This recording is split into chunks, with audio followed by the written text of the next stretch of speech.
You lost on what to do after students read a mentor text. You found the text, you had the discussion, your students noticed the strong writing, but they couldn't point to a sentence. They could tell you what they like. They could even explain what the author did, but then they went back to their own drafts and their writing stayed exactly the same. That used to drive me crazy. I used to look at them and tell them, you just told me. It's about time to transfer it into your writing. Lesson is good. The mentor text was good. The conversation was good, but the skill wasn't transferring. So I started using a sticky note drill. As you can notice, I use sticky notes for everything. It's part of my routine in my classroom. So the first thing what I do, I tell them today we're going to read aloud, and I give them a sticky note. So students read with one colored sticky notes in their hands. They put it next to them. Their job is to catch one specific writing move. Maybe it's a sensory detail, maybe it's a dialogue, maybe it's a strong transition, maybe it's a figurative language. So basically, one specific writing move. They're not allowed to write two or three. They just have to catch one. Once they find it, they label it under sticky notes.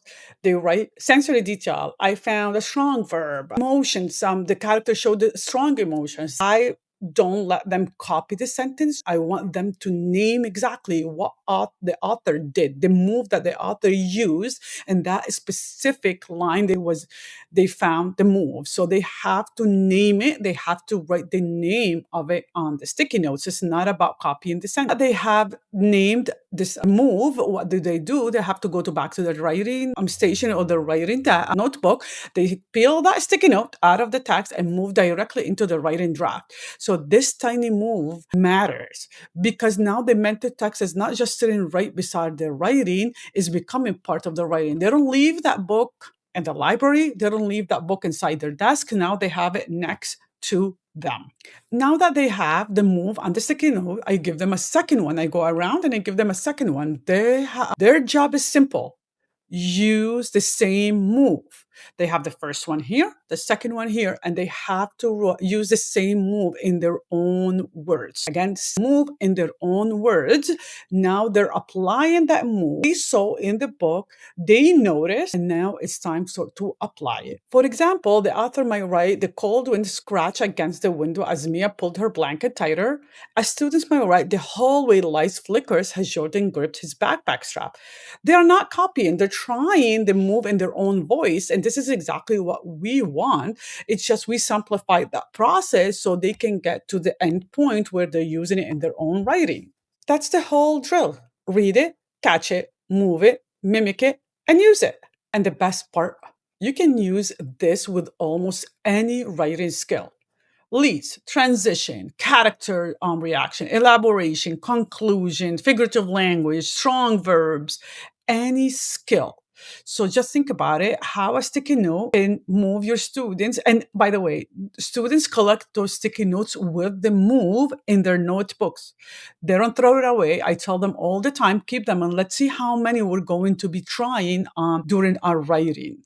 And why do you think I love it? I love it because it's low prep, it's fast, and students can actually do something with it right away. I don't have to prepare worksheets. I don't have to print worksheets. I don't have to prepare anchor charts. It's their work. It's authentic students' work. Instead of telling a student to add more detail, you are showing them exactly what detail sounds like. Instead of telling them to make their own writing stronger, you are giving them one move they can try immediately there, moving from the library, from the carpet to the desk. Reading and writing are not separate. Don't treat them as separate subjects. They are together. We have to build that bridge between reading and writing. Authors make choices. This is exactly what I tell my students. Readers notice those choices and writers try those choices. So when we are doing our reading, I tell them, now you're a reader. You have to notice the choices the author shows. Even vocab, why do you think the author chose these specific words? And writers try the choices they do, and we as a reader, we notice, we pay attention, and we become authors in writing, and we try those choices we notice in reading. So next time you see a mentor text, don't let the good writing stay trapped in the book. Have your student catch the move it to the draft, mimic it, and make it their own. Remember, a sticky notes is so powerful. Students love the color. Students like the magic of moving it and sticking it. So use it to improve reading, to improve writing, and save the sticky note drill for your next writing lesson.